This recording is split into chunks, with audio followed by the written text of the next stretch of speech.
for it would have ensured their own execution.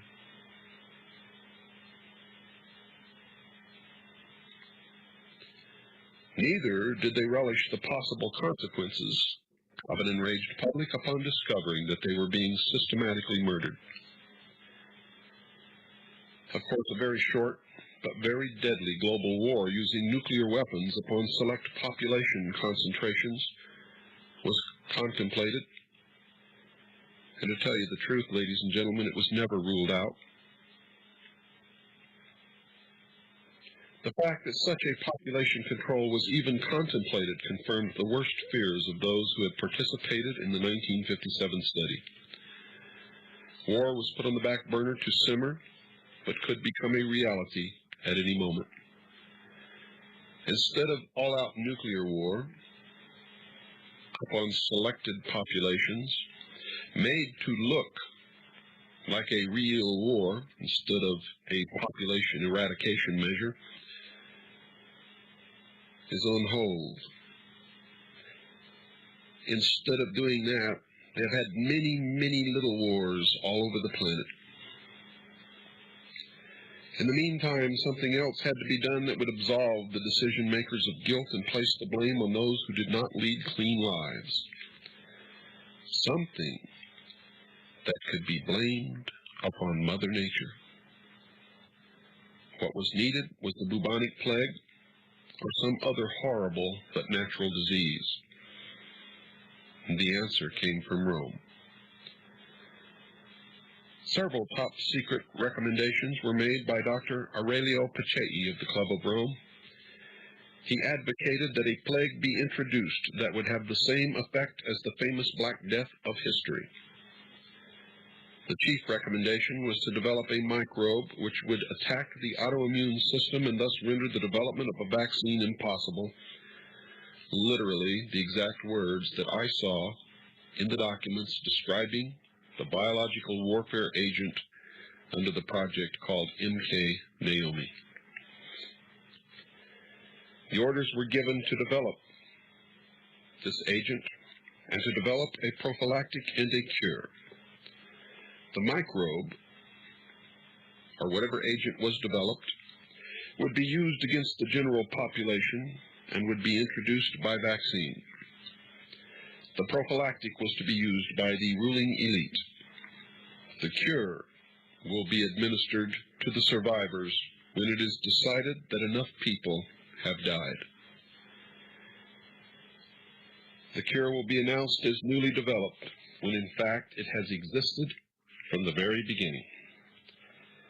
This plan is a part of what is now today known as Global 2000 and was signed by President Carter during his administration. The prophylactic and the cure are suppressed.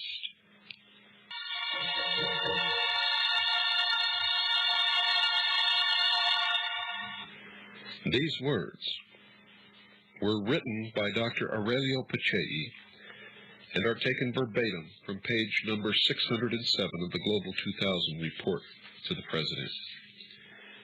Quote, man has skyrocketed from a defensive position, largely subordinated to nature's alternatives, to a new and dominant one.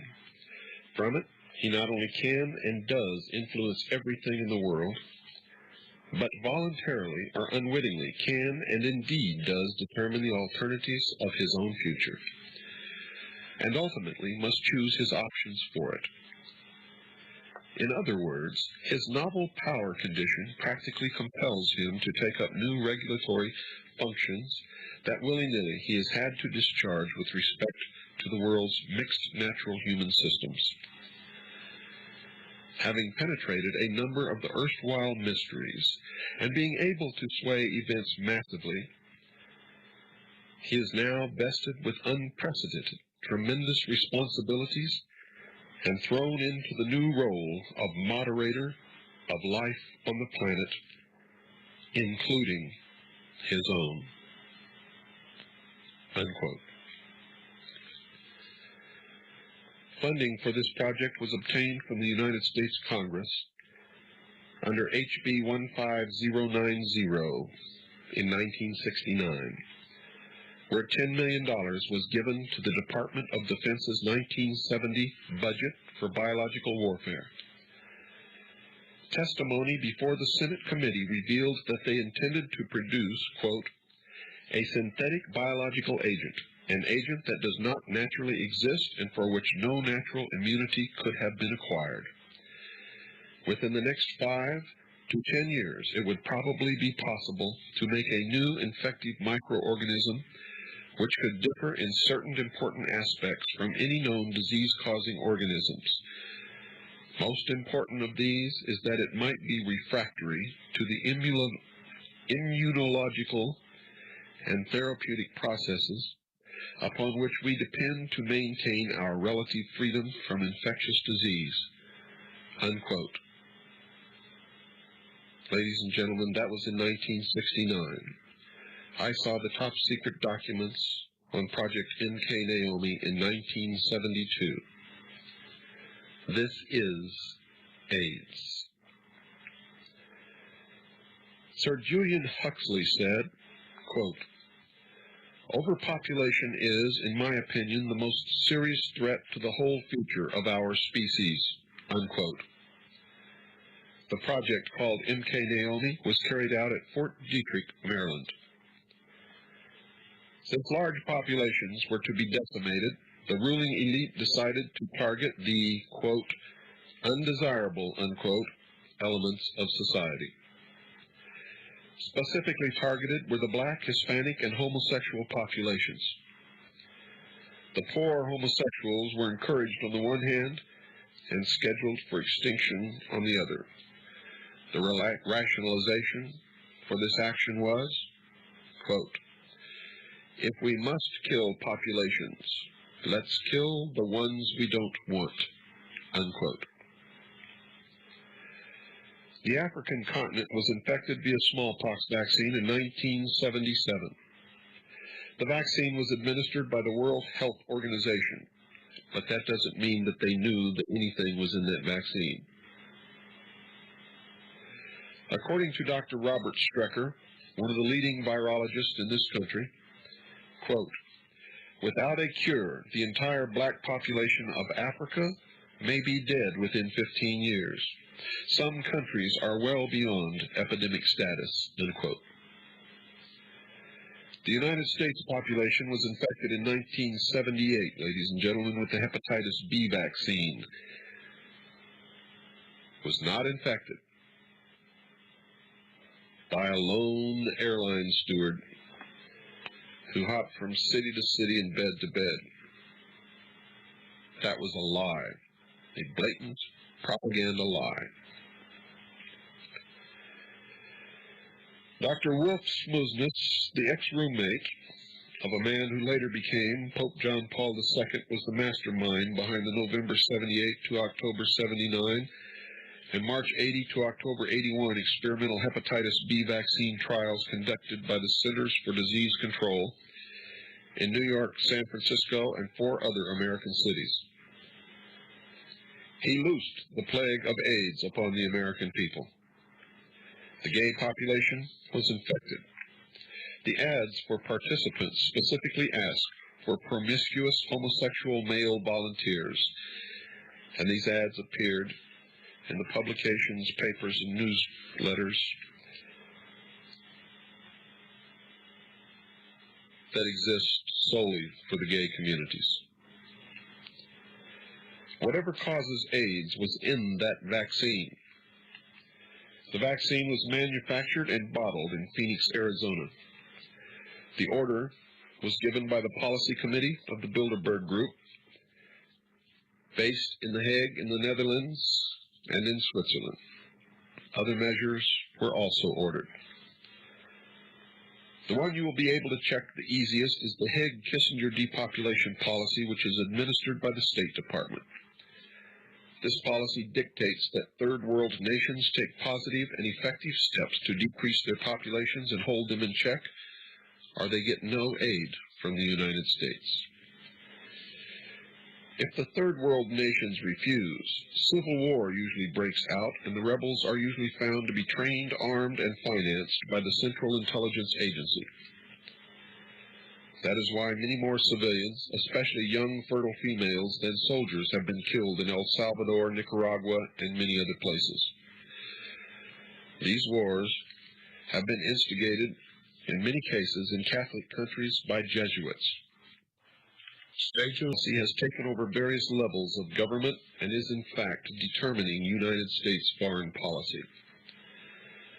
The planning organization operates outside the White House and directs its entire efforts to reduce the world's population by 2 billion people through war, famine, disease, and any other means necessary. This group is the National Security Council's ad hoc group on population policy. And if population is not a problem, why does the National Security Council have an ad hoc group on population policy? Wake up. The policy planning staff is in the State Department's Office of Population Affairs, established in 1975 by Henry Kissinger. This same group drafted the Global 2000 report to the President that was given to Carter and that was signed by Carter. Thomas Ferguson, the Latin American case officer for the State Department's Office of Population Affairs, the OPA, made the following statements, quote, "There is a single theme behind all our work. We must reduce population levels.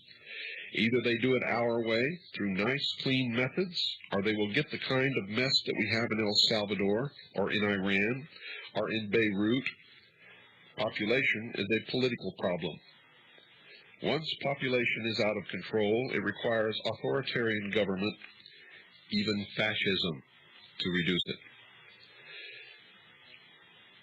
The professionals," stated Ferguson, "aren't interested in lowering population for humanitarian reasons. That sounds nice. We look at resources and environmental constraints. We look at our strategic needs and we say that this country must lower its population or else we will have trouble.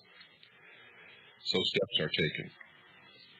El Salvador is an example where our failure to lower population by simple means has created the basis for a national security crisis. The government of El Salvador failed to use our programs to lower their population. Now they get a civil war because of it. There will be dislocation and food shortages. They still have too many people there. Civil wars are somewhat drawn out ways to reduce population. The quickest way to reduce population is through famine, like in Africa, or through disease, like the Black Death, all of which might occur in El Salvador." Unquote. Do you understand what you just heard? I hope you do. His budget for fiscal year 1980 was $190 million. For fiscal year 1981, it was $220 million. The Global 2000 report calls for doubling that figure whenever needed. Henry Kissinger created this group after discussion with leaders of the Club of Rome during the 1974 population conferences in Bucharest and Rome. The Club of Rome is controlled by Europe's black nobility and by the Illuminati. Alexander Haig is a firm believer in population control. It was Haig, and only Haig, that backed Kissinger and pushed the OPA into action. Ferguson said, quote, "We will go into a country and say, here is your goddamn development plan. Throw it out the window.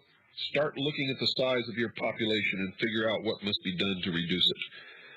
If you don't like that, if you don't want to choose to do it through planning, then you'll have an El Salvador or an Iran, or worse, a Cambodia," unquote. And now you know why we didn't eradicate the armed forces of Saddam Hussein. And you know why we didn't go in and get Saddam Hussein. And now you know why that war resulted in the death of over 250,000 innocent civilians.